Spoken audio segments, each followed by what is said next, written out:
bueno, en el marco del 15 aniversario de Martínez Torales Consultores Asesores, el día de hoy estamos presentando a ustedes la conferencia Liderazgo Creativo Empresarial, que impartirá el doctor Gregorio Pérez Orozco, del cual tendré a bien leer su ficha técnica.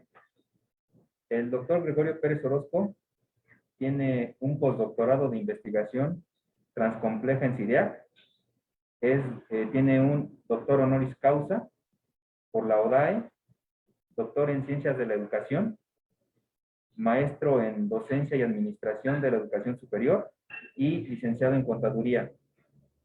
Sus propuestas de investigación son la administración constante, estratégica y teoría del fin común. Sus aspectos laborales actualmente es director de investigación del Centro de Investigación para la Revolución Educativa CIDEAC, coordinador, editor, articulista y conferencista internacional en la Fundación por una Educación de Calidad en Colombia, ministro consejero honorario de la ODAE, docente investigador de la UCI, UTEL, ULA, UNAD y CIDEAC a nivel licenciatura, impartiendo las cátedras como Pedagogía, Psicología, Contaduría y Finanzas Públicas, maestrías en Educación, Finanzas, Derecho, Amparo y Administración Pública y doctorado en Educación y Humanidades. También en la Universidad Técnica de Comercialización y Desarrollo en Paraguay es docente huésped para Educación y conferencista internacional y diplomados. Es en la Universidad de Coquitlán Izcalli asesor de los programas de calidad para acreditar CIES, registros obtenidos por Psicología, Derecho, Contaduría, Administración, Gestión de Comercio Internacional.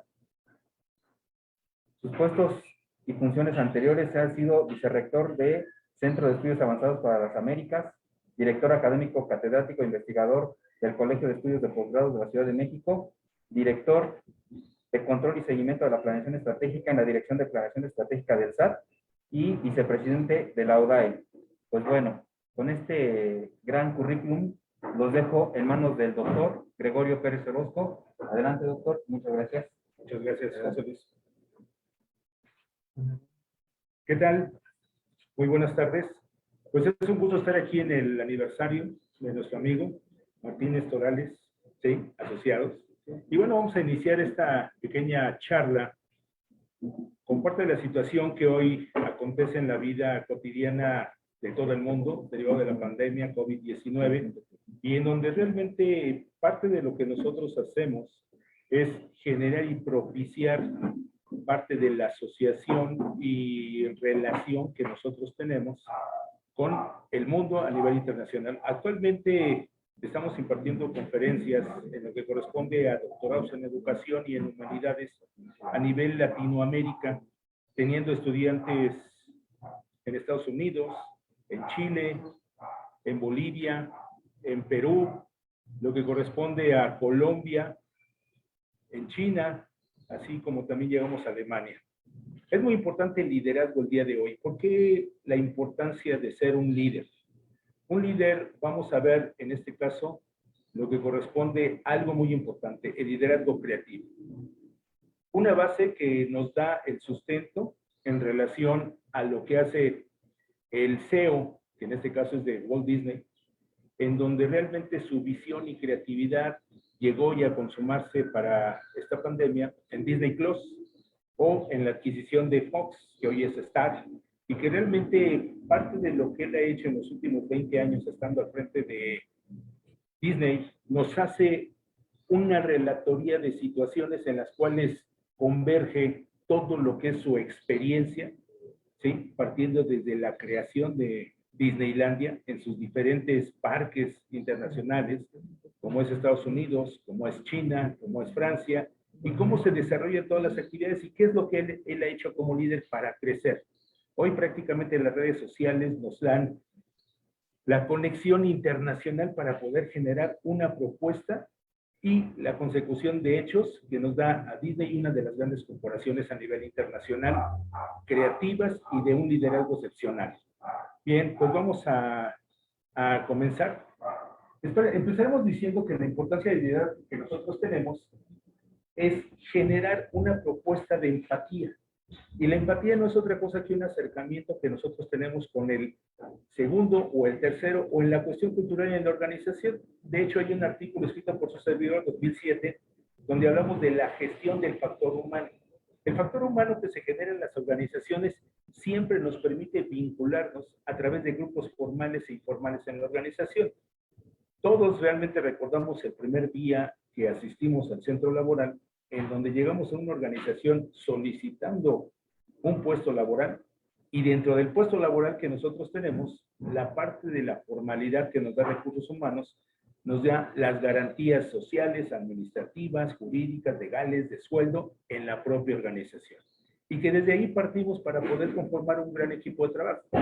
Pero también, y es una realidad que en las propias organizaciones no todos están de alguna forma de acuerdo y convenientes con la relación de la organización. Así es que, ¿qué nos podemos llegar a encontrar en la organización? En primera instancia, lo que nos encontramos es una relación de estos grupos informales. Y los grupos informales que nosotros tenemos nos llevan a tener un contexto y un significado del saber hacer en la propia organización. ¿Qué construimos nosotros? Configuramos vidas profesionales sumadas a la organización. Y parte de lo que nosotros hacemos en este sentido es generar una alineación. Esa alineación que nosotros tenemos al respecto nos genera situaciones de vida. Esa alineación de las convicciones que traemos arraigadas desde la familia, que las fortalecemos en la escuela, que las fortalecemos en los centros de labores, nos da una consecución de elementos y metas a conseguir. Claro, muchos buscamos un sueldo, muchos buscamos una estabilidad, y dentro de la propia organización pues buscamos relaciones interpersonales. Es por eso que las líneas de investigación que su servidor sigue es la cuestión de la consonancia entrando desde lo que es la planeación estratégica.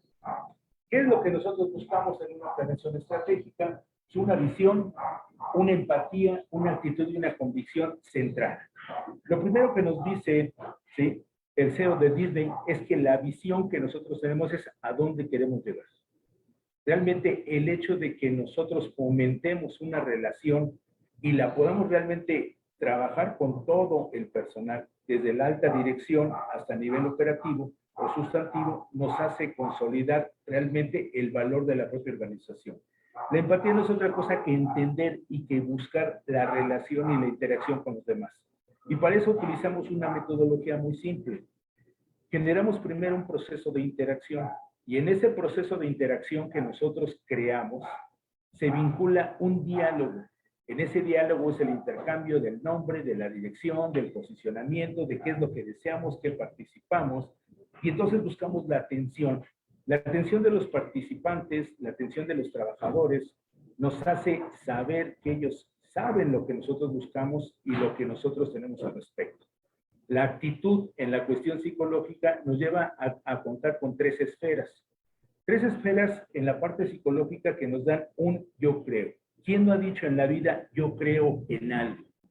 Y esa creencia que nosotros tenemos es arraigada desde la familia, desde la parte generacional que nosotros tenemos, enseñanzas, aprendizajes que tenemos de los señores padres, de los abuelos, y que en la medida que vamos creciendo se van nutriendo de la parte de los profesores, de las amistades, de los familiares a los cuales nosotros admiramos, o que en su momento generamos la atención para poder construir un interés que nos dé la garantía de saber que nosotros somos importantes, iniciando desde nosotros para con terceras personas. Y esa creencia se ve potencializada y mejorada por algo muy importante, algo que es el sentimiento y la emoción.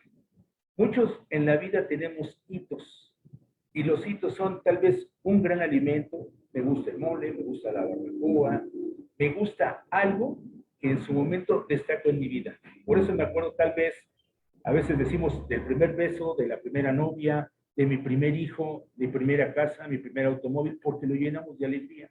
Y aunque también hoy en la época nos llenamos de tristeza con la pérdida de grandes amigos, son hitos que nos dan esta parte sentimental que nos hace forjar pequeños espacios de la vida que nos conforman a nosotros como grandes personalidades. En este caso, la actitud denota algo que nosotros hacemos visible hacia los demás y que se llama la conducta.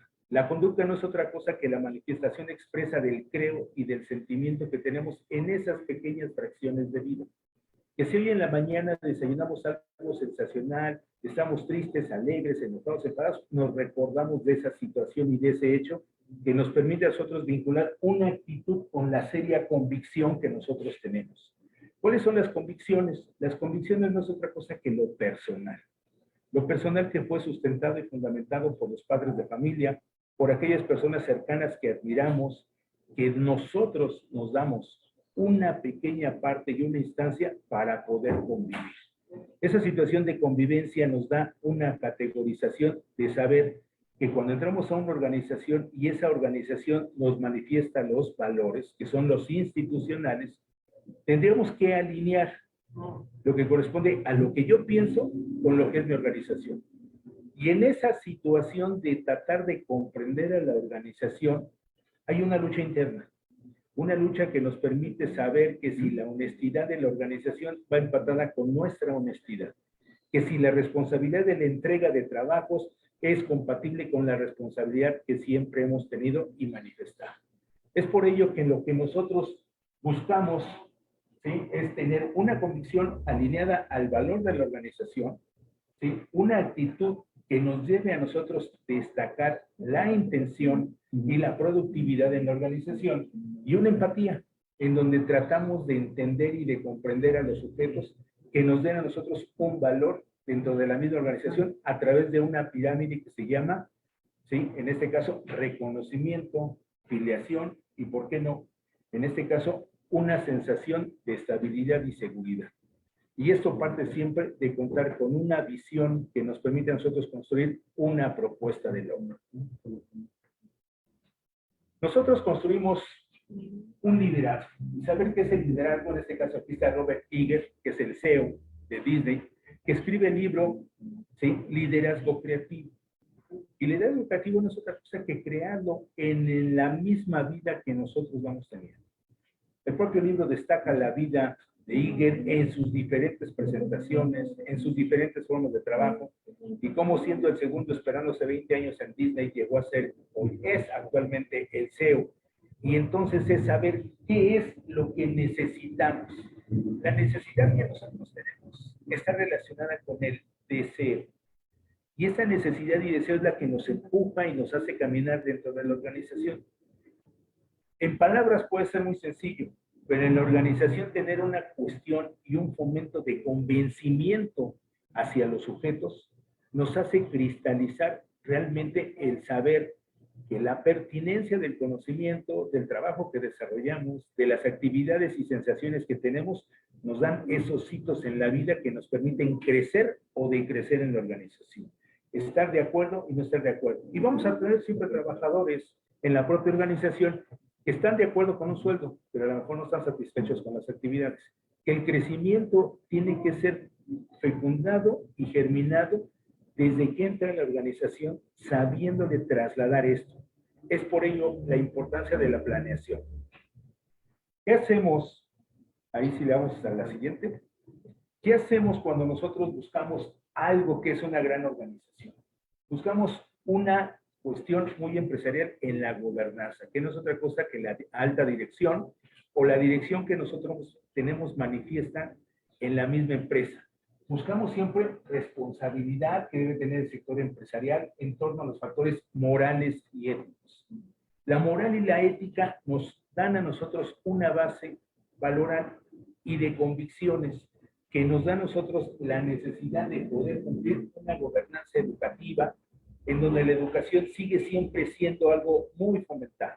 Y no necesariamente a través de un estudio como una licenciatura, maestría y doctorado, sino a través de los cursos de capacitación. Algo muy importante que, por ejemplo, en Finlandia se da es que el 40% de las personas que vienen en Finlandia que ya están en edad laboral son licenciados como mínimo y el otro 60% no son licenciados. Mínimo llegan a nivel preparatoria, a nivel secundaria, pero no obstante siguen buscando un oficio, siguen buscando una acción de trabajo particular y de emprendedurismo que nos lleva solitos a buscar una alta preparación, un alto reconocimiento que nos dé la propia institución o la sociedad para sentirnos en una pertenencia e identidad. Y obviamente, ¿por qué no? La parte de la gobernanza espiritual. Esta cuestión que de repente tenemos sustentada en la parte de la religión, en la cuestión familiar y en lo personal, nos hace acrecentar valores que nosotros manifestamos en la organización, a veces en las convicciones del valor curricular, de la ética, de la responsabilidad, y que buscamos grandes trabajos en los sujetos, sabiendo qué es lo que espera la organización de nosotros. Cuando nosotros logramos una visión estratégica de la dirección, un proceso conocido para el negocio, una cultura organizacional, nos genera a nosotros la construcción de un ente, de una empresa. ¿Cómo mejorar, cómo potencializar la empresa? Lo tenemos que hacer a título personal y ahí entra la parte de la cuestión de la planeación estratégica y lo que es la consonancia. Necesitamos para ello siempre reglas y normas, valores y convicciones. Podemos ver reflejado en la persona que dirige la organización una convicción. Y entonces hacemos lo que en la escuela. Tenemos grandes etiquetas pegadas en donde sabemos la moral que tiene nuestro director. Sabemos los valores que representa una persona en la organización y la ética. De antemano sabemos, como cuando estuvimos en la escuela, estamos en la organización, quién sí nos apoya, quién va a desear que en su momento requiera un aspecto muy personal o de colaboración en equipo de trabajo. Es importante tener que la involucración que nosotros tenemos en la participación está formada de competencias. Y las competencias que nosotros regulamos deben ser siempre acciones inclusivas, ¿sí? Que tengamos gente con los cuales nosotros creamos y convivamos de forma rutinaria y que sepamos que podemos sentar las bases en ello. Es importante en el liderazgo algo muy esencial. Crea entornos en las personas para que siempre se nieguen a aceptar la mediocridad. Algo que nosotros tenemos es la no participación muy activa o esperar a veces que nosotros tengamos que decir a las personas qué hacer. Creo que dentro de un perfil de puestos en la organización sabemos cuando contratamos a alguien qué es lo que va a hacer. Desafortunadamente todavía nos llegamos a encontrar que las personas no saben qué hacer por sí mismas y eso es parte del liderazgo. Y a veces el liderazgo lo trasladamos a que un líder es un Gandhi, ¿sí? Es una persona que tiene ideales de un país, de una nación, y no, liderazgo empieza por uno mismo. El liderazgo de mí mismo, de mis convicciones, de mis fortalezas, de saber que la crítica que nosotros vamos a dar es una cuestión manifiesta y explícita, pero que tenemos que darla en un proceso de comunicación en donde debemos de cuidar dónde lo decimos, con quién lo decimos y en el lugar que nosotros estamos desarrollando la actividad. Es importante entonces que en el proceso de comunicación, a veces nos enseñan en la escuela que es emisor, mensaje, receptor, no es el todo, ¿cierto? Está complementado por un contexto. No es lo mismo sentarse con un compañero frente a un escritorio, donde marca la diferencia un escritorio para saber que yo soy más y tú eres menos, o sencillamente en un apretón de manos, o también en la parte de trabajar de forma directa la visión hacia el sujeto. ¿Cuántas veces recordando en la parte escolar o recordando en la cuestión familiar nos habla algún hijo y le decimos que te escuchamos, no necesito verte para escucharte? ¿Pero qué creen? Necesitamos el contacto visual. Y ese contacto visual que nosotros tenemos nos permite generar un reconocimiento gestual y un reconocimiento corporal. ¿Cómo manifestarlo? Y algo muy simple que puede ser, siempre hay algo que observar, que son los pies de las personas con las cuales nos comunicamos. Las puntas de los pies, cuando estamos nosotros de frente a alguien, si apuntan los dos directamente a la persona, sabemos que nos está prestando toda la atención. Pero sabemos cuando un pie está direccionado hacia la derecha o hacia la izquierda, que tiene la persona con la cual estamos hablando una cuestión de predisposición a que apúrate rápido. O cuántas veces sencillamente nosotros hablamos de lado o sencillamente no volteamos a ver. Es un contacto visual, es un contacto gestual y corporal que en esta medida que nosotros tenemos, deberíamos de propiciar con el propio trabajador.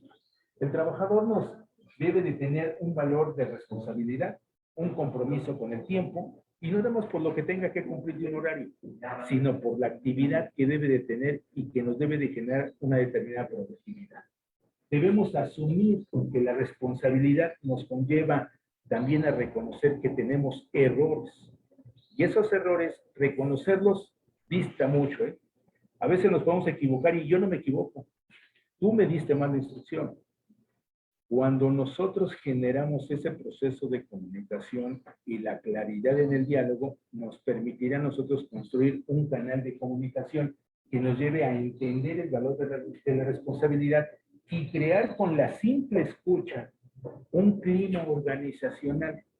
Ese clima organizacional que nosotros creamos no es otra cosa que la propia mente o el propio cerebro, dijéramos en la neurociencia. Cuando nosotros construimos un proceso de diálogo y de comunicación con las personas, debemos de generar una mente que nos dé la apertura de escuchar, pero no nada más verlo y escuchar sonidos, sino escuchar realmente la profundidad de las palabras.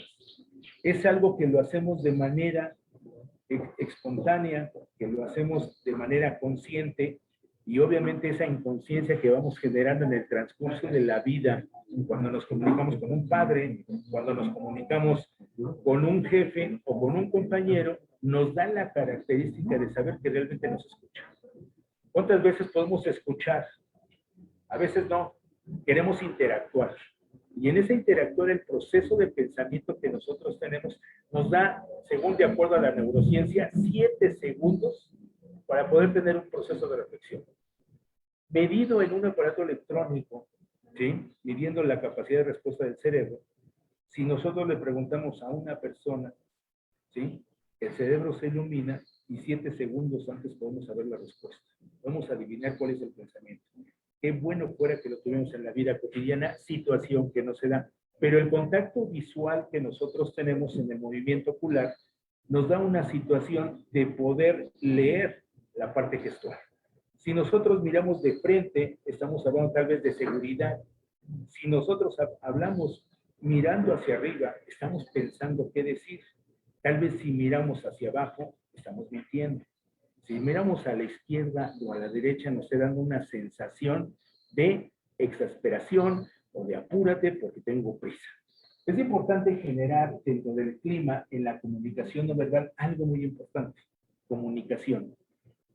La comunicación no solo se logra con las palabras, se logra con el cuerpo, se logra con las manos, se logra con la cara. Algo muy importante cuando ustedes, les voy a recomendar un tip, practíquenlo con las personas. Si esa persona ustedes están muy contentos de verla, lo primero que se hace en la parte de los ojos, a los lados, derecho o izquierdo, se arruga esta parte. Y quiere decir que esa persona sí está a gusto contigo. Si esta persona puede sonreír y no se arruga esta parte, quiere decir que esa persona está forzosamente contigo, pero no porque quiere. Cuando nosotros generamos la cuestión de liderazgo, existen prácticas de la vida rutinaria que nos dan a nosotros una forma de ver y de trabajar el desarrollo interpersonal. No por algo existen las inteligencias múltiples, no por algo generamos determinado perfil en las competencias que nosotros tenemos y un proceso de comunicación asertivo que nos lleva a generar algo que se denomina en los valores respeto. El respeto es una línea muy endeble, ¿sí?, que puede ser trasladada inclusive con un movimiento gestual o corporal que no habla de lo mismo que estamos diciendo. Puedo decir que te estimo, puedo decir que te comprendo, que te entiendo, y a la hora que estamos interactuando en ese diálogo, las manos pueden decir que no es necesariamente. Nosotros observamos las manos y a veces se cierran, a veces se empuñan y fijan tal vez una cuestión de impotencia. La cuestión de la liberación de las manos, la apertura de los dedos, nos da una forma de comunicación. Son informaciones que nos da que cuando estamos interactuando con una persona, inconscientemente a la otra persona reconocemos cómo es. Algo muy importante que podemos trabajar para aquellos que son mamás o papás con los hijos, ¿sí? ¿Cómo es posible que un niño cuando empieza a hablar y no le entendemos nadie, la mamá sí le entiende?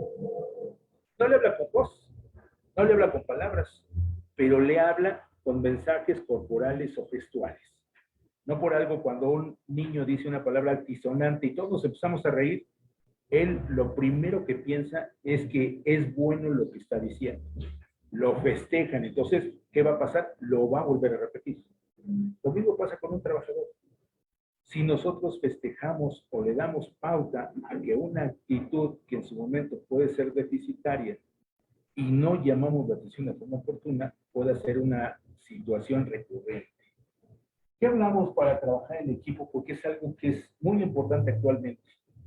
Hay empresas, grandes empresas internacionales, que en un inicio contrataban recién egresados y en algunos casos puestos de ingeniería, de recursos humanos, y estaban haciendo un pago prácticamente de 20, 25 mil pesos. Pero ¿qué pasa cuando los jóvenes egresan? No tienen trabajo en equipo, no quieren hablar, no quieren participar o dialogar. Y entonces las organizaciones se están dando cuenta que no tienen un liderazgo ni para ellos mismos. Que ese liderazgo para ellos mismos que se genera no es otra cosa que una situación que a veces entorpece el trabajo en equipo. Si nosotros ponemos a un grupo de personas a trabajar, inclusive en la propia escuela lo observamos, el hecho de trabajar y decir es que no me gusta hablar, no me gusta participar. ¿Y por qué participo con él? Me cae mal. Debemos de aprender y de generar el proceso empático de todo lo que hacemos y anteponer el valor de la empresa para la responsabilidad, el respeto y la situación que nosotros manifestamos del trabajo en equipo. No por algo es muy importante valorar las capacidades y la experiencia, porque algo que ha pasado en esta parte de la industria automotriz es que la cuestión de los trabajos en equipo que no se realizan, que ven que no hay un contacto de comunicación en los jóvenes hablando. Podemos ver una mesa con celulares y todos están en el chat, en el WhatsApp, y no hablan. Esa es una cuestión deficitaria en equipos de trabajo cuando hablamos de forma presencial. En esta época que hoy tenemos en la pandemia, los medios electrónicos han fortalecido y potencializado para muchos seres humanos, y especialmente en México, la cobertura. Dicen las estadísticas que para el 2035 México va a estar conectado al 100%. Pudiera ser cierto, pero en la cuestión expresa que hoy lo que nos presenta en esa parte de inactividad es que a veces no prendemos la cámara para que no nos vean. Cuando recién salió el proceso de comunicación de videollamadas que lo ofreció una empresa mexicana como Teléfonos de México, casi nadie lo utilizó. Porque ¿cómo me van a ver cuando yo hablo? ¿Qué tal si me acabo de levantar? ¿Qué sé si estoy en la cama? Entonces no estoy bien en la vista de la persona. No, en ese momento no fue lo ideal y tuvieron que retrasarlo. Hoy actualmente, si a mí me hubieran dicho que en el 2021 México se iba a conectar, iba a trabajar a través de diferentes plataformas, o como lo que pasó en los viajes, que de las aerolíneas sacaron estadísticas y bajó su nivel de viaje, de cuestión de hacer un trabajo en equipo de forma presencial hasta un 25%. Las propias aerolíneas solamente piensan recuperar hasta el 70% de las personas que están acostumbradas a viajes. Porque hoy las videollamadas a través de diferentes plataformas como Zoom, como Meet, etcétera, como Teams, pues ya vieron que hay una oportunidad y un campo bastante amplio y hoy están creciendo. Zoom es una de las empresas que era poco costeable y subió, en este caso, sus acciones tratando de establecer una nueva conexión. Y hoy ofrece servicios más amigables siendo de las plataformas mejores. ¿Qué decimos en el liderazgo? Algo siempre importante, la comunicación directa, pero también la pregunta. A través de lo que nosotros generamos y gestamos en el proceso de comunicación, todavía la pregunta desde los tiempos de los griegos, desde los aztecas, sigue siendo la principal fuente de expresión y de aprendizaje. Si nosotros nos preguntamos, hay algo que en la educación le llamamos nosotros potencialización. ¿Cómo potencializo? ¿Cómo mejoro? ¿Cómo fomento? ¿Cómo creo? ¿Cómo genero arraigo en la persona cuando pregunta? Sencillamente se ponen 4 pasos. Primero necesito saber qué sabe el sujeto. y tengo que preguntarle qué es lo que sabe de la actividad que le voy a encomendar. Cuando ese sujeto me explica qué es lo que sabe, finco algo que se llama andamio, la base del conocimiento del cual parto para poder explicar, o en la escuela, diagnósticos. Después lo que yo hago en un segundo paso es explicarle, esperando que el sujeto pregunte nuevamente aquellos espacios o intersticios que tiene huecos en el conocimiento. En una tercera etapa le voy a dar la opción de que él me pregunte. Y cuando él me pregunta, me está dando la pauta de que hay un grado de comprensión y en esa paráfrasis me está comprendiendo. Pero para lograrlo, necesitamos llegar al cuarto paso, que es potencializar. Y no es otra cosa que establecer la base de demostración. Hoy en las escuelas hablamos todavía de evaluación y nos sigue dando miedo una evaluación escrita, una evaluación oral. Y cuando hablamos de un proceso de demostración en donde el sujeto se va a valorar a sí mismo, hablamos de una cuestión de un crecimiento en donde ya no le va a dar pena hablar. Cuando nosotros generamos el don de la palabra, lo hacemos para preguntar, para saber cómo llegar a un lugar, para saber cómo hacer una actividad o cómo generar un mayor rendimiento. Es por eso que la palabra siempre sigue a través de la pregunta un método directo de aprendizaje. Aprende rápido, ¿sí? Que el tiempo vuela y las oportunidades escapan. Algo que nos dice Iger, dependiendo del nivel que tengamos en la organización, nosotros debemos de preguntar y tener una curva rápida de aprendizaje. Pero también hay algo muy importante, la curva del olvido, y se crean algo que se llama zonas de confort. ¿Qué es lo primero que nosotros debemos de hacer? ¿Qué tan importantes somos para la organización en el aprendizaje que tenemos? En ese aprendizaje que tenemos generaré un mejor puesto, un mejor sueldo, haré mejor mi trabajo, optimizaré tiempos, parte de lo que nosotros construimos. Cuando nosotros estamos en un campo laboral que nosotros generamos oportunidades, el diálogo debe de ser privilegiado para poder encontrar una situación siempre de diálogo. En ese diálogo vamos a ver la atención manifiesta haciendo el cuerpo hacia adelante o la falta de intención haciendo el cuerpo para atrás o sencillamente cruzando los brazos cuando hay una pequeña situación de fastidio. Cuando nosotros construimos un proceso a través de la visión, nos da una cuestión de generar y de gestar nuevamente el proceso de comunicación. Esfuérzate por aprender lo que te haga falta tan rápido como puedas. Claridad en el que habla, claridad en el que recibe. Es importante, cuando nosotros construimos un proceso empático, tratar de llevar algo que se llama control de emociones, que no es sencillo. Tenemos que explicar algo varias veces. Es algo que hablamos en la cuestión de la madurez del sujeto y que lo tratamos en dos etapas muy importantes de la vida. Cuando nosotros tenemos un pequeño niño de 3 años, le vamos a explicar tantas veces las cosas como sea necesario y se lo vamos a estar manifestando. Cuando llega un joven en una segunda reconstrucción neuronal de 16 años, ¿sí? Lo vemos ya grande, con un cuerpo de adulto, pero todavía con una mentalidad de niño, rápidamente nos cansamos de explicarle tantas veces las cosas. No tenemos la paciencia para poderlo hacer. ¿Qué pasa entonces cuando llegamos a la edad adulta? En la edad adulta hay un proceso que se llama de reflexión, en el cual observamos las situaciones y las preguntas pensando que el otro nos va a entender en la forma que expresemos. La claridad la logramos siempre tratando de fomentar una expresión en oraciones cortas, en explicaciones sencillas y en ejemplos que nos permitan construir un proceso laboral, un proceso de reglas para saber cómo nos incorporamos en la vida de la propia organización. Y eso nos lleva a usar siempre cuestiones que algo muy importante en la comunicación son los tonos. Ese matiz y ese tono que nos da siempre el sujeto. Ese tono de fastidio o ese tono con calor que nos da. ¿Cuántas veces no podemos escuchar de la mamá, necesito que bajes a barrer? Y el joven responda, sí, ya voy. Necesito que bajes a barrer. Sí, ya te dije que ahí voy. necesito que bajes a barrer. Ay, ya venía, ya venía. ¿Qué está pasando en ese proceso de comunicación?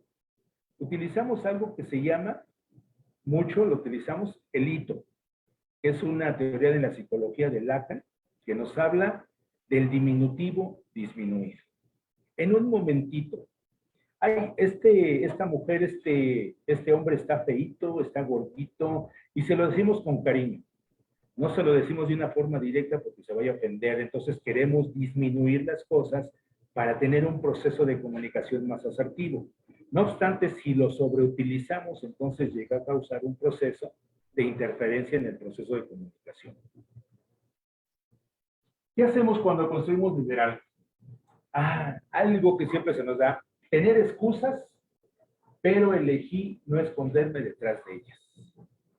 Hay algo que a lo mejor les va a sonar y que también ya está escrito por una teoría que se llama teoría de la disonancia cognitiva de Leo Festinger. Las excusas. Las excusas no es otra cosa que una equilibración que el ser humano tiene en su cerebro para poder hacer las cosas que él mismo a veces sabe que le hacen daño. ¿Sí?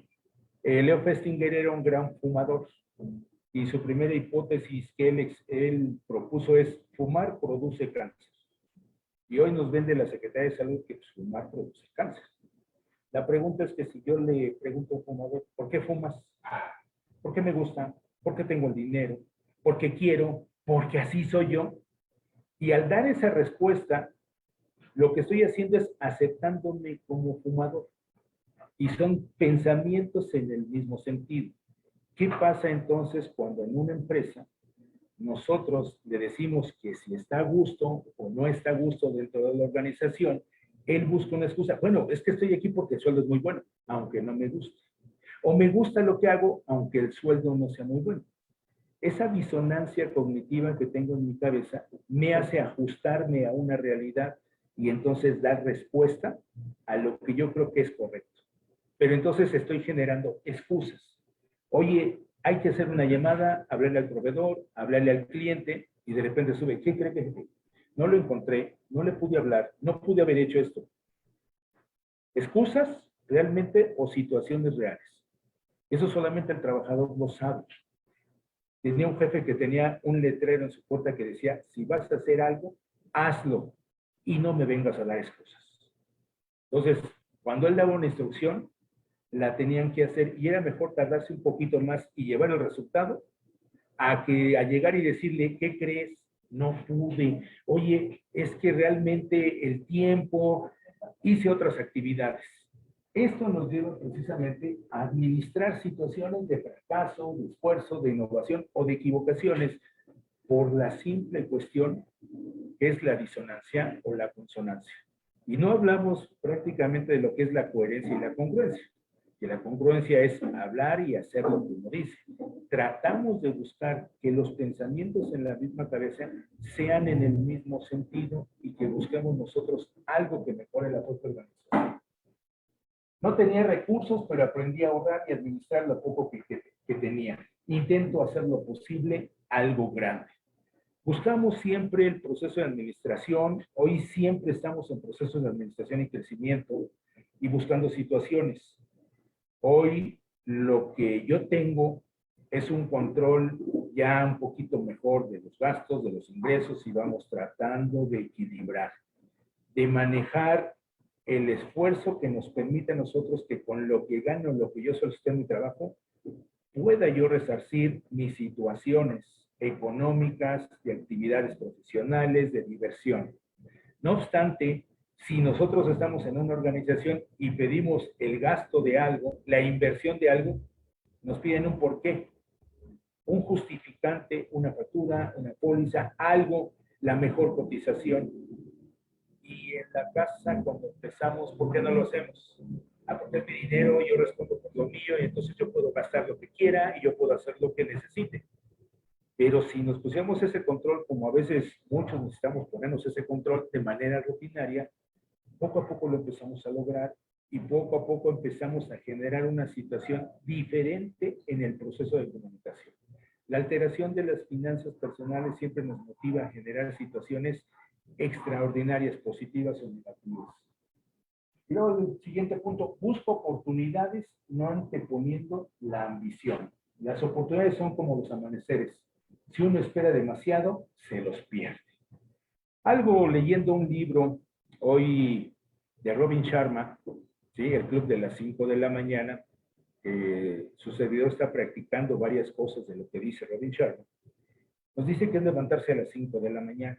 Y algo que expone Robin es que dentro de la primera hora de las 5 a las 6 de la mañana, nos dice que tiene una fórmula que se llama 20-20-20. Y nos dice que los primeros 20 minutos va a ser para ejercitación física, para que la irrigación sanguínea sea rápida y activemos el cuerpo y la forma de pensamiento que nosotros tenemos. Los segundos 20 minutos son para relajar y para meditar de la ejercitación y para poder lograr un nivel, ¿sí? En las ondas alfa que tenemos en el cerebro, en las ondas teta, etcétera, para poder lograr algo en un contacto consigo mismo. Y el último 20 nos habla de aprender. Ponte a leer algo que te sirva, ponte a hacer algo que te nutra, algo que aprendas. Realmente, a final de cuentas, nos dice que tenemos que seguir aprendiendo toda la vida. Todos los días tenemos que estar leyendo, motivando, generando situaciones de aprendizaje. Todos los días tenemos que estarnos ejercitando. Yo esta pandemia en lo personal lo tomé para ejercitarme de mayo al día de hoy. Llevo 1 año, 4 meses haciendo ejercicio y bueno, me he reído un poquito, ¿no? He bajado casi 20 kilos, entonces ahí vamos trabajando y desarrollando las actividades. Pero nos hace construir un proceso que a veces un niño lo tiene. Un niño va a correr, va a saltar, ¿sí? Y tiene más energía que nosotros. Y nosotros, ¿por qué no? Si nos pusiéramos a jugar como cuando éramos niños, no tendríamos realmente problemas físicos. Hoy a veces la cuestión de las piernas, de la cintura, de los brazos, lo tenemos por la falta de ejercitación. Esa irrigación sanguínea nos hace que pensemos cosas diferentes. Nos hace que nosotros desarrollemos actividades que en su momento podemos aprender y podemos darnos a nosotros. Y al cabo del desarrollo de nosotros, porque al dar un desarrollo personal, entonces lo damos a la familia y lo damos a la organización. Una persona que poco a poco se empieza a saturar en sus actividades, no empieza a responder. Algo que, por ejemplo, les pongo luego a los jóvenes es como Harry Potter. Puede tomar un pensamiento de aquí, ponerlo en un balde, aquí sería ponerlo en papel en blanco y negro. Y entonces tener todos mis problemas o todas las situaciones de construcción en papel. Y es más fácil leerlas, observarlas para poder cristalizar lo que yo quiero. ¿Cuántas veces nos podemos conflictuar en el hecho de poder desarrollar algún pensamiento y no puedo pensar más? Sencillamente porque la taza ya se llenó, ya no tiene para más, y si la sigo llenando se va a desparramar. Yo necesito construir un proceso en el cual es de forma personal y que me reditúe en el aspecto grupal. Y bueno, siempre los cambios impulsan. Cambiar es hoy. Transformar es algo más constante, más trascendente, más permanente. Muchos cambios se dan el 1 de enero, el lunes de la semana, el primer día del mes, cuando empiezo trabajo, cuando empiezo escuela, y nos generamos expectativas. Lo mismo pasa en el trabajo. Llegamos a la organización y el primer día llegamos con todo. Y cuando nos damos cuenta que estando en la organización el sueldo no me alcanza, me absorbe mucho tiempo, entonces me doy cuenta que tal vez no era la organización correcta, que no era el sueldo correcto, pero ya estoy adentro. ¿Cómo buscar un cambio si no estoy a gusto en la organización? Pues haciendo a veces ingresos y egresos que me permiten a mí construir una base en lo cual la satisfacción de las necesidades y de las situaciones se deba de dar. Muchas veces hemos pensado que es normal lo que nosotros pensamos y muchas de las cosas que sabemos tienen sabiduría. La cuestión está que en qué momento se los damos a conocer a los demás. En qué momento el impulso de cambio lo generamos hacia los jóvenes, hacia los trabajadores o a nosotros mismos y en la organización. Muchas veces pensamos que las acciones dan la visualización para que todos lo realicen. Y a veces no las decimos o no las ponemos de forma palpable para que podamos nosotros crecer e impulsar, invirtiendo en proyectos, ¿sí? Generando producción de cambios personales en equipo y en la organización. Personas que en su momento que nosotros admiramos, hoy tenemos un serio problema, porque cuando vamos a ver una película, vemos que una persona empieza en lo negativo, pasa hora y media, terminó la película y ya tuvo el éxito de su vida. Y no hacemos a veces la conciencia que esa persona que lo opciona en la pantalla de televisión tardó 10, 15, 20, 30 años. En alguna ocasión me decía un profesor, Gregorio, vas a estudiar contaduría, te tienes que aprender todas estas leyes. No, pues me traumó de ponerme un montón de leyes. Lo que no me dijo es que lo iba a aprender en el transcurso del tiempo. Parte de la experiencia que nosotros tenemos es generar estas situaciones en las cuales el proceso de comunicación y la oportunidad de escuchar la de yo misma. Parte de lo que yo digo y cuando voy a escuchar, yo mismo le dé un valor a lo que estoy escuchando. Es mi tiempo, es mi espacio, pero si nosotros no le damos la oportunidad de la escucha, la oportunidad de interactuar, entonces va a haber un gran problema, porque no hay proceso de comunicación. Y al final de cuentas, dice, haz los deberes del líder, la gente de alrededor los detecta y los reconoce. Muchas veces hemos hecho atinados logros, personales, familiares, y a veces no nos sentimos reconocidos. Y esa falta de reconocimiento en la cuestión de filiación, como lo dice Abraham Maslow, hace falta que alguien nos diga, lo haces bien, y a lo mejor una mirada, en los caballeros una palmadita nos hace un pequeño reconocimiento. Y a veces necesitamos que ese reconocimiento que nosotros tengamos sea palpable, sea en la parte de productividad. Muchas veces el dinero impulsa, pero las palabras, los gestos, los abrazos, que hoy están limitados por la pandemia, nos hacen tener mayor impulso. Y eso nos hace en su momento construir situaciones. Podemos decir algo muy importante, reputación. ¿Quiénes somos nosotros? ¿Dónde estamos? ¿Y qué es lo que reconocen de nosotros? Cuando nosotros crecemos y vamos fomentando algo, la propia sociedad nos pone una etiqueta atrás. Cada uno de nosotros tiene una etiqueta de cómo somos. ¿Quién es el que a lo mejor paga? ¿Quién es el honesto? ¿Quién es el brillante? ¿Quién es el inteligente?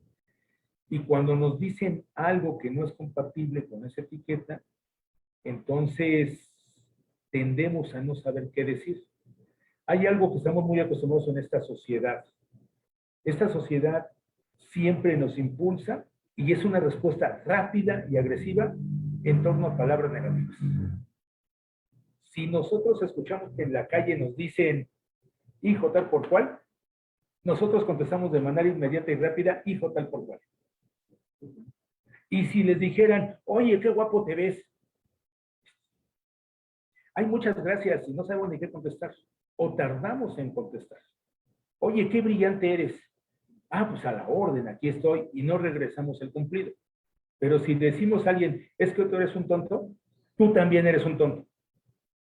Entonces, cuando dialogamos nosotros una palabra concentradora negativa, hemos aprendido a responderle de manera inmediata. Una palabra concentradora positiva a veces no tiene una respuesta inmediata. A veces nos dicen algo y decimos muchas gracias, está bien, soy así, pero no la regresamos. Y entonces al quedarnos nosotros con esa palabra, entonces solamente aplica para algunas situaciones en las cuales debemos de provocar un valor para nosotros y no lo alcanzamos a promover. Si a un hijo le decimos, es que eres muy brillante, claro, igual que tu papá o igual que tu mamá, ¿sí? Y entonces ya le llegó a la mamá, le llegó al papá, sí, claro, yo soy muy inteligente, y si el papá es muy tonto, como lo decimos en las piñatas, pues el papá también es igual. Son situaciones de procesos de comunicaciones en donde nosotros perdemos la fe en el sujeto.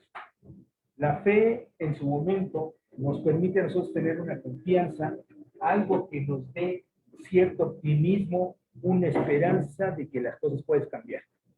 Muchas veces queremos cambiar el mundo, ¿sí? Y decimos, ¿cómo cambiamos el mundo?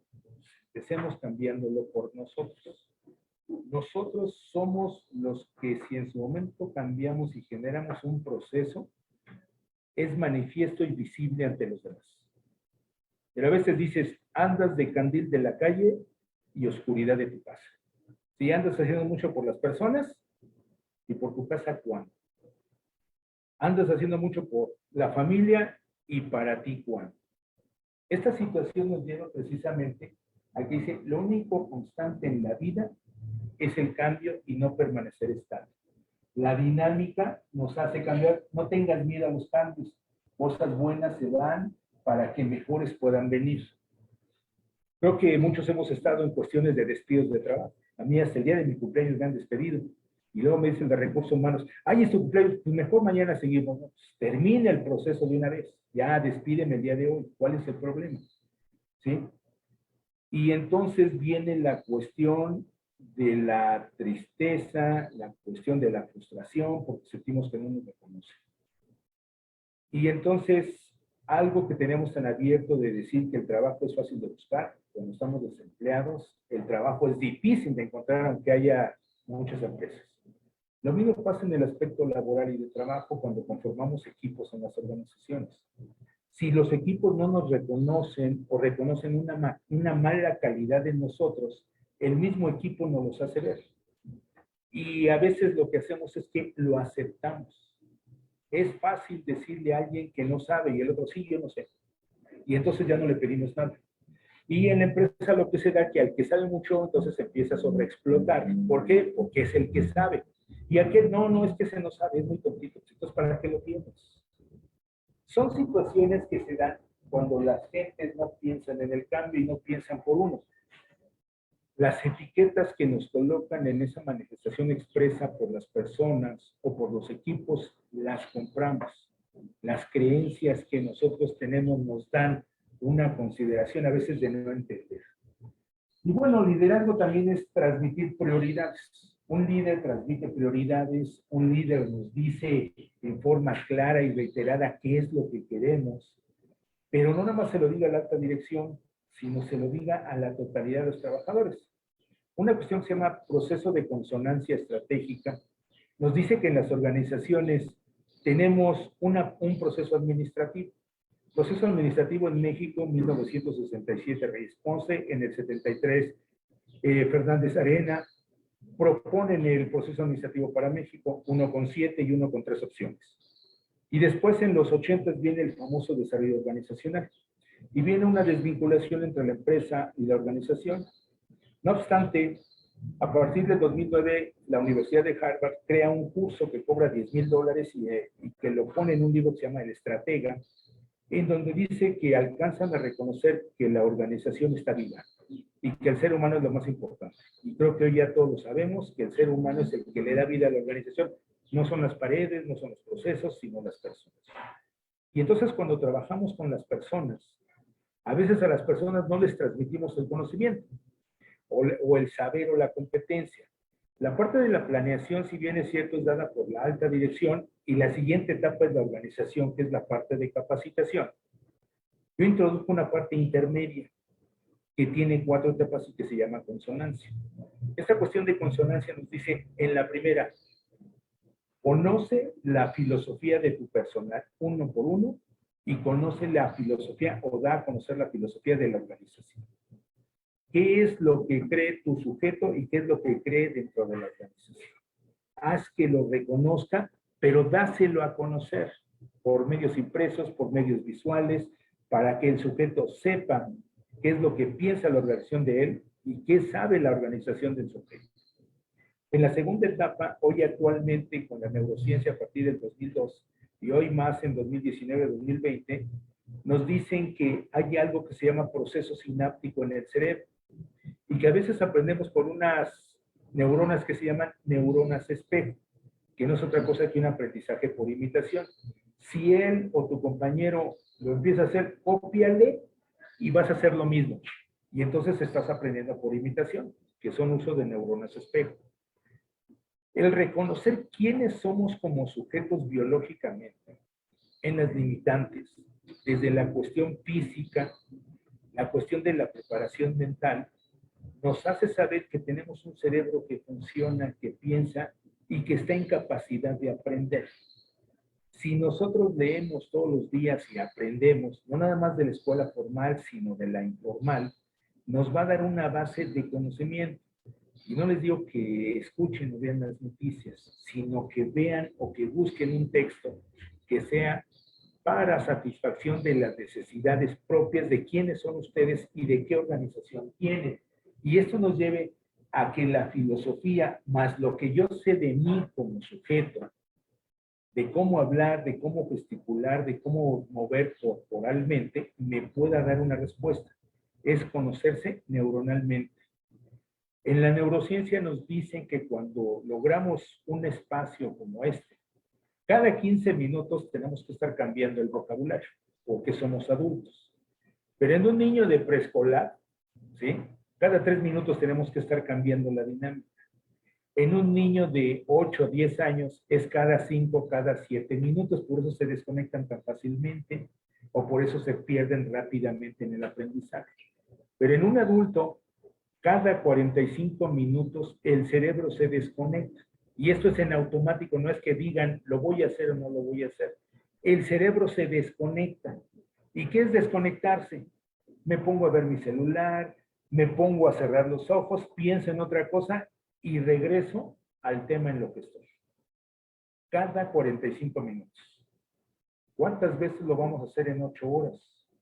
12 veces aproximadamente, 14 veces, y no nos damos cuenta. Y muchas veces, perdón, ¿cuál fue la pregunta? Y tengo que regresar para poder reconocerme. Y pocas veces sabemos que los satisfactores que nosotros nos ponemos debieran de ser puestos por nosotros para hacer algo que nos cause, se dice neuronalmente, endorfinas, que nos sintamos a gusto, con placer. Cuando degustamos algo y estamos placenteros comiendo un buen platillo, que al rato lo van a hacer, entonces se satisface y están atentos a lo que comen. Si no les gusta lo que comen, entonces pierden conexión con lo que están haciendo. Es importante que después de conocer una filosofía, conocerse corporalmente, lleguemos a un proceso de resiliencia. Resiliencia no es otra cosa que el adaptarse a un lugar donde estamos. Ese proceso de resiliencia, una regla es la más importante: fijar límites. Fijar los límites no es nada sencillo. Fijar los límites con un hijo, fijar los límites con un padre, con un abuelo, con un trabajador, nos cuesta mucho trabajo hacer. Pero tendremos que decir cuál es el manual de procesos, cuál es el manual de organización, cuál es la legislación, cuál es la ley, qué es lo que sí puedes y no puedes hacer, y dejarlo expreso. Porque si no lo dejamos expreso, lo que va a pasar es que el trabajador va a transgredir, o el estudiante o la familia se van a transgredir las reglas. Y al transgredirse las reglas, entonces se rompen y no hay cambio, no hay resiliencia, porque entonces yo hago lo que yo quiero hacer. Sí, a veces las reglas están hechas para violentarse. Y les voy a dar un dato. De acuerdo a la teoría moral de Kohlberg, nos dicen que nosotros buscamos que un niño siga el 100% de las reglas. Y realmente un niño llega a captar el 80% de las reglas. Y un adulto de un 100% de las reglas solamente se aplica un 20%. Por eso es que a veces nos pasamos los saltos, por eso es que a veces hacemos cosas que no deben de ser.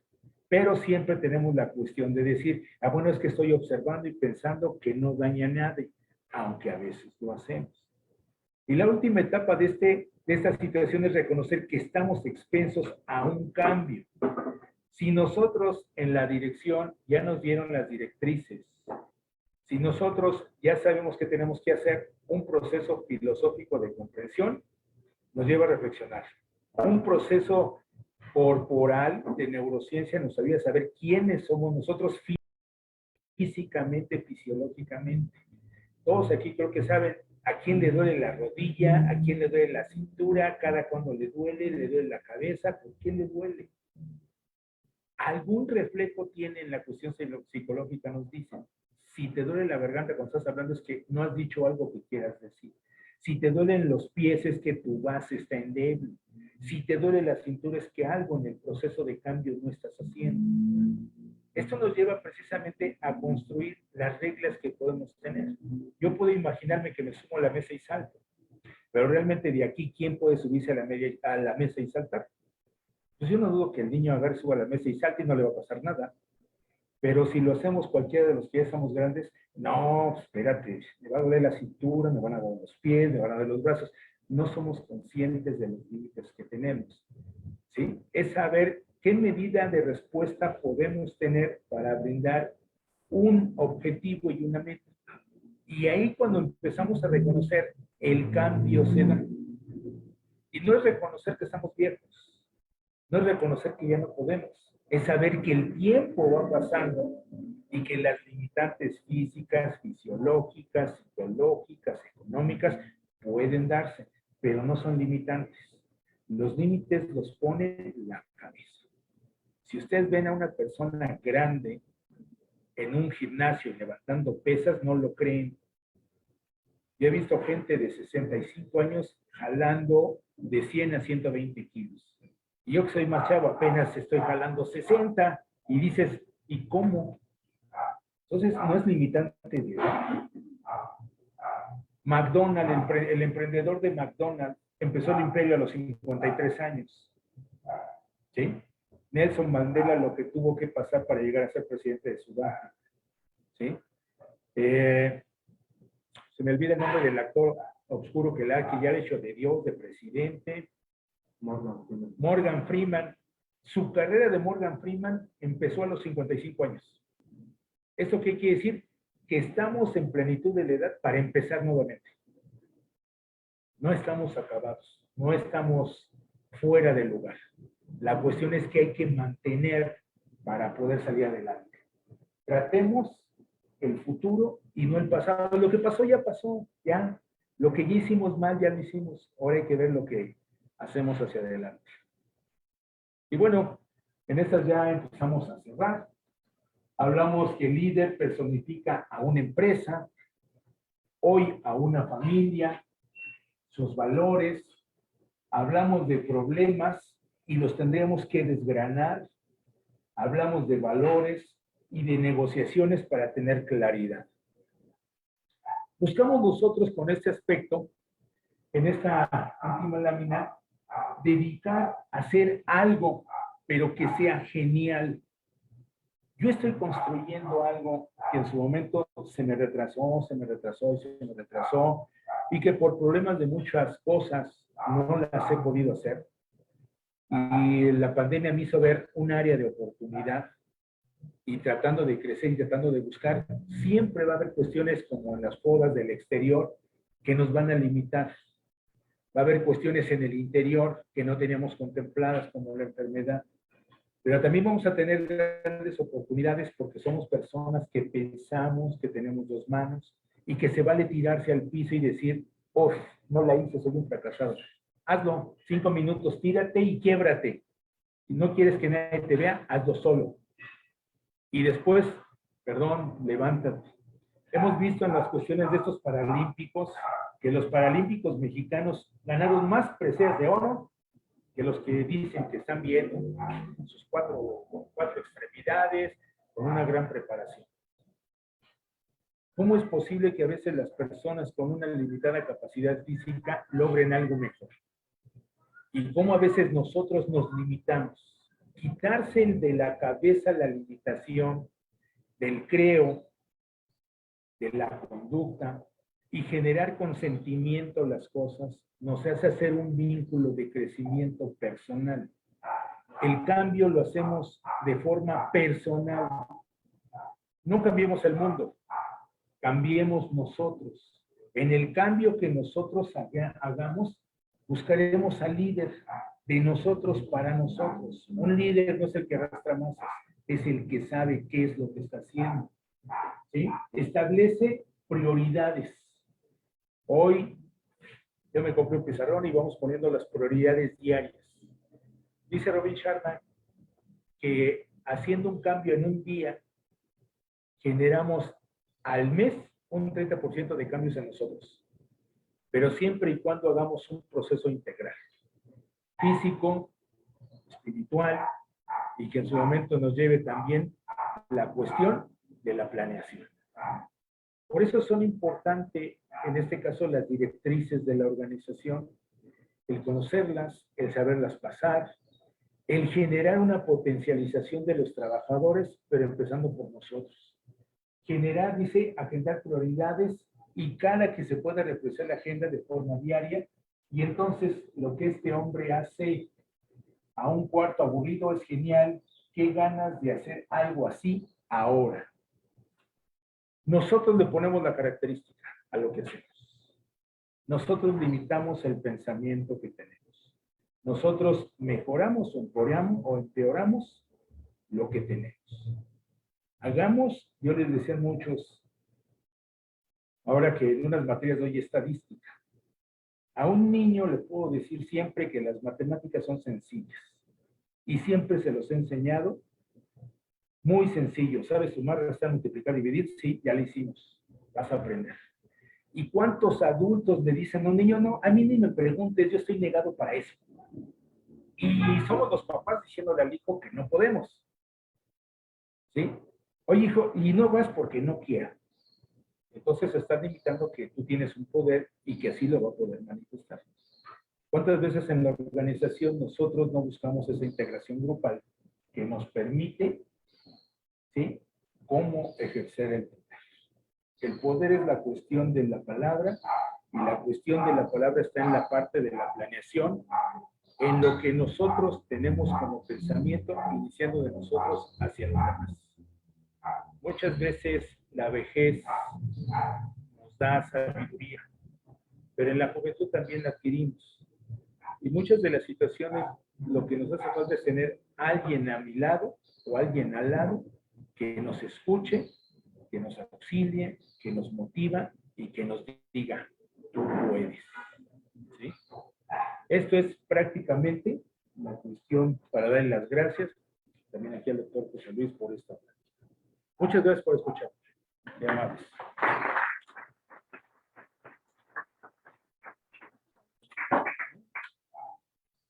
Bien, doctor, muchas gracias.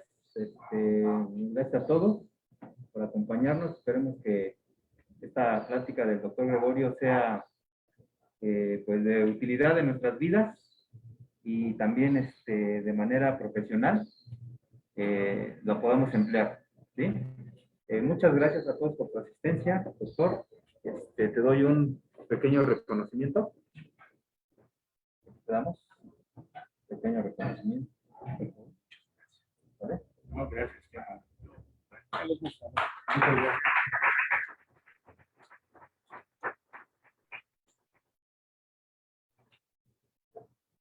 Muchas gracias, doctor. Muchas gracias.